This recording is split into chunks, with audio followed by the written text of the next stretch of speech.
ಇವತ್ತು ನೇರ ಸಂಪರ್ಕದಲ್ಲಿದ್ದಾರೆ. ಪ್ರಶಾಂತ್, ನೋ ಸರ್ಪ್ರೈಸ್, ಅಣ್ಣಾಮಲೈ ರಾಜೀನಾಮೆ ಕೊಟ್ಟರು. ಅಜಿತ್, ಕಳೆದ ವಾರ ಕೇಂದ್ರ ಗೃಹ ಸಚಿವ ಅಮಿತ್ ಶಾ ಅಣ್ಣಾಮಲೈ ಅವರನ್ನ ಕರೆಸ್ಕೊಂಡಾಗಲೇ ಅಣ್ಣಾಮಲೈ ರಾಜೀನಾಮೆ ಕೊಡೋದು ಸ್ಪಷ್ಟವಾಗಿತ್ತು. BJP ಹೈಕಮಾಂಡ್ ಅಣ್ಣಾಮಲೈ ಅವ್ರಿಗೆ ಹೇಳಿತ್ತು, ನೀವು ರಾಜೀನಾಮೆಯನ್ನು ಕೊಡಬೇಕಾಗತ್ತೆ, AIADMK ಜೊತೆ ನಾವು ಮೈತ್ರಿ ಮಾಡಲಿಕ್ಕೆ ಸಾಕ್ತಾ ಇದ್ದೀವಿ ಅಂತಕ್ಕಂಥದ್ದು. ನೋಡಿ, ನೀವು ಸ್ವಲ್ಪ ಕೋರಿಲೇಷನನ್ನು ಎಳೆಯೋದಾದರೆ 2023 ಕರ್ನಾಟಕದ ವಿಧಾನಸಭಾ ಚುನಾವಣೆಯಲ್ಲಿ BJP ಒಂದು ಬ್ಲಂಡರ್ ಮಾಡಿತ್ತು. JDS ಜೊತೆ ಮೈತ್ರಿಗೆ ಹೋಗದೆ JDS ಅನ್ನು ಟಾರ್ಗೆಟ್ ಮಾಡಿತ್ತು. ನಿಮ್ಗೆ ನೆನಪಿದ್ರೆ ಇಲ್ಲೇ ಪಕ್ಕದ ತಾಜ್ ವೆಸ್ಟ್ ಎಂಡ್ನಲ್ಲಿ ಅಮಿತ್ ಶಾ ಬಂದಾಗ ಮಾತೃದ್ರೋಹ ಮಾಡ್ದಂಗೆ ಆಗತ್ತೆ ಅಂತಕ್ಕಂಥದ್ದನ್ನು ಹೇಳಿದರು. ಬಟ್ ಅದನ್ನು ನೀವು ಪ್ರಾಕ್ಟಿಕಲ್ ಪಾಲಿಟಿಕ್ಸನ್ನು ಅನಲೈಸ್ ಮಾಡಿದರೆ 2023 ಚುನಾವಣೆಯಲ್ಲಿ BJP JDS ಜೊತೆ ಒಂದು ಟ್ಯಾಸಿಟ್ ಅಂಡರ್ಸ್ಟ್ಯಾಂಡಿಂಗ್ ಮಾಡ್ಕೊಂಡಿದ್ರೂ ಕೂಡ BJPಯ ದೃಷ್ಟಿಯಿಂದ ನೋಡೋದಾದರೆ ಕಾಂಗ್ರೆಸ್ಸನ್ನು ತಡೆಯೋದು ಸಾಧ್ಯ ಇತ್ತು, ಅಥವಾ ಕಾಂಗ್ರೆಸ್ಸಿನ ನಂಬರ್ಸನ್ನು ತಡಿಬಹುದಿತ್ತು. ಆದರೆ BJP ಒಂದು ಆಲ್ ಔಟ್ ವಾರನ್ನು JDS ವಿರುದ್ಧ ಮಾಡಿದ್ರಿಂದ JDS 38 ಇದ್ದಿದ್ದು 19ಕ್ಕೆ ಇಳಿತು. BJPಯ ವೋಟ್ ಶೇರ್ ಮಾರ್ಜಿನಲಿ ಇನ್ಕ್ರೀಸ್ ಆಯಿತು. ಬಟ್ ಸೀಟನ್ನು ನೋಡಿದಾಗ ಹಳೆ ಮೈಸೂರು ಭಾಗದಲ್ಲಿ ಕಾಂಗ್ರೆಸ್ಗೆ ಅದರ ಒಂದು ದೊಡ್ಡ ಲಾಭ ದೊರೆಯಿತು. DK ಶಿವಕುಮಾರ್ ಅಧ್ಯಕ್ಷರಾಗಿರುವ ಕಾರಣದಿಂದ ಒಕ್ಕಲಿಗರ ಮತಗಳನ್ನು ಕೂಡ ಕಾಂಗ್ರೆಸ್ ಪಡೆದು ಕಾಂಗ್ರೆಸ್ಸಿಗೆ ಲಾಭ ಆಯಿತು. ನೀವು ಇದನ್ನೇ ತಮಿಳುನಾಡಿನಲ್ಲಿ ನೋಡೋದಾದರೆ 2021 ವಿಧಾನಸಭಾ ಚುನಾವಣೆಯಲ್ಲೂ ಕೂಡ AIADMK ಮತ್ತು DMKಯ ವೋಟ್ ಶೇರ್ ಡಿಫ್ರೆನ್ಸನ್ನು ನೋಡಿದರೆ 4.1 to 4.2% ಮಾತ್ರ. ಸೀಟ್ ಡಿಫ್ರೆನ್ಸನ್ನು ನೋಡಿದಾಗ 75 ಸೀಟ್ ಡಿಫ್ರೆನ್ಸ್ ಇತ್ತು.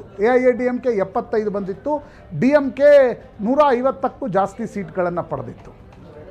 2024 ಲೋಕಸಭಾ ಚುನಾವಣೆಯಲ್ಲಿ ನೀವೀಗ ಹಿಂಡ್ಸೈಟಲ್ಲಿ ಚರ್ಚೆ ಮಾಡಬಹುದು. ಅಣ್ಣಾಮಲೈ ಒಂದು ಹೈಪೋಥೆಸಿಸ್ ಅನ್ನು BJP ಹೈಕಮಾಂಡ್ ಮುಂದಿಟ್ಟರು.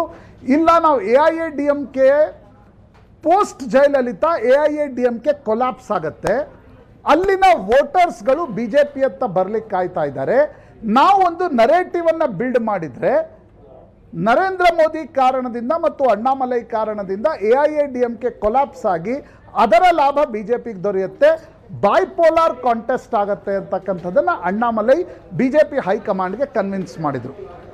ಆದರೆ ಆ್ಯಕ್ಚುಯಲ್ ಪಾಲಿಟಿಕ್ಸನ್ನು ನೋಡಿದಾಗ BJP ಅಲ್ಲೂ ಕೂಡ BJPಯ ವೋಟ್ ಶೇರ್ ಇನ್ಕ್ರೀಸ್ ಆಯಿತು.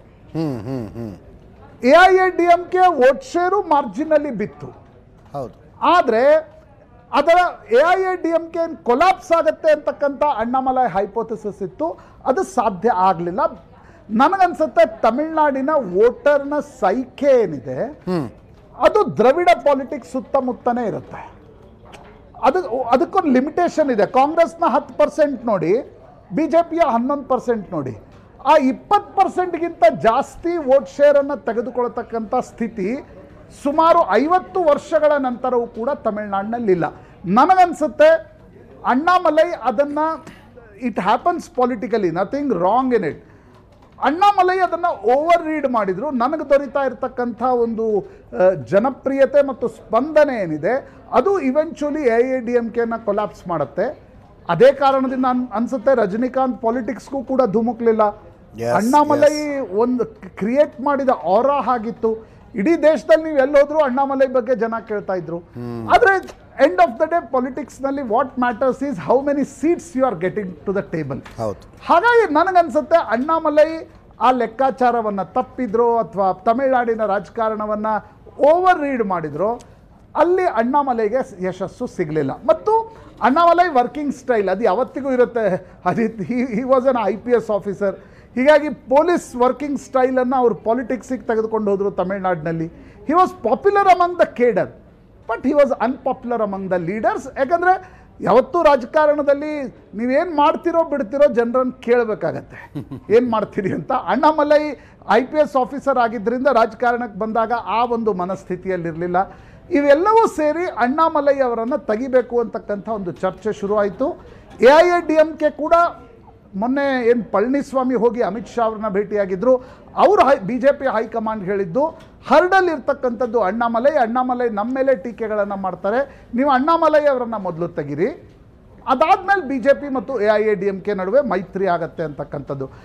AIADMKಗೂ ಒಂದು ಆತಂಕ ಇದೆ, BJPಗೂ ಒಂದು ಆತಂಕ ಇದೆ, ಅದು ತಲಪತಿ ವಿಜಯ್ದು. ತಲಪತಿ ವಿಜಯ್ ಪೋಸ್ಟ್ ಜಯಲಲಿತಾ ಸಿನಾರಿಯೋದಲ್ಲಿ ನಾವು ಏನೊಂದು ವಾಯ್ಡ್ ಬಗ್ಗೆ ಮಾತಾಡ್ತಾ ಇದ್ವಿ, ಆ ವಾಯ್ಡ್ ಅನ್ನ ತುಂಬತಕ್ಕಂಥ ಶಕ್ತಿ ತಲಪತಿ ವಿಜಯ್ಗೆ ಒಂದು ಟ್ರಾಕ್ಷನ್ನ ರೂಪದಲ್ಲಿ ಕಾಣ್ತಾ ಇದೆ. ಎಷ್ಟು ತೆಗೆದುಕೊಳ್ತಾರೆ ಅಂತಕ್ಕಂಥದ್ದು ಚುನಾವಣೆಯಲ್ಲೇ ಸ್ಪಷ್ಟ ಆಗುತ್ತೆ. ಒಂದು ವೇಳೆ ಆ ಟ್ರಾಕ್ಷನ್ ಸಿಗ್ತಾ ಹೋದರೆ AIADMKಯ ಒಂದು ಸ್ಪೇಸನ್ನು ತಲಪತಿ ವಿಜಯ್ ತುಂಬಿದ್ರು ಕೂಡ ಆಶ್ಚರ್ಯ ಇಲ್ಲ. ಹೀಗಾಗಿ AIADMKಗೆ ಅನ್ಸುತ್ತೆ ನಾವು BJP ಜೊತೆಗೆ ಹೋಗಬೇಕು.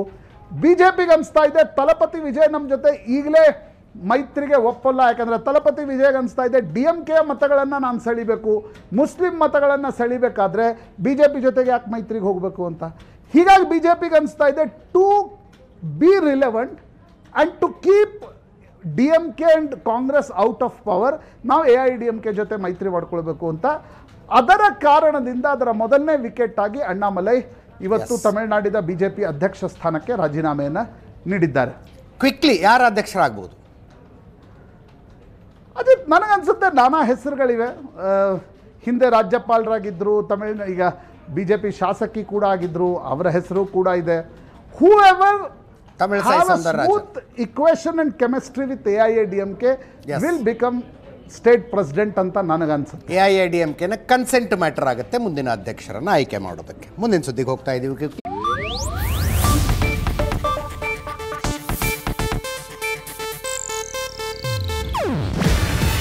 ಇದು ಏಷ್ಯಾನೆಟ್ ನ್ಯೂಸ್ ನೆಟ್ವರ್ಕ್ ಪ್ರಸ್ತುತಿ. ನೀವು ನೋಡ್ತಿದ್ದೀರಾ ಏಷ್ಯಾನೆಟ್ ಸುವರ್ಣ ನ್ಯೂಸ್.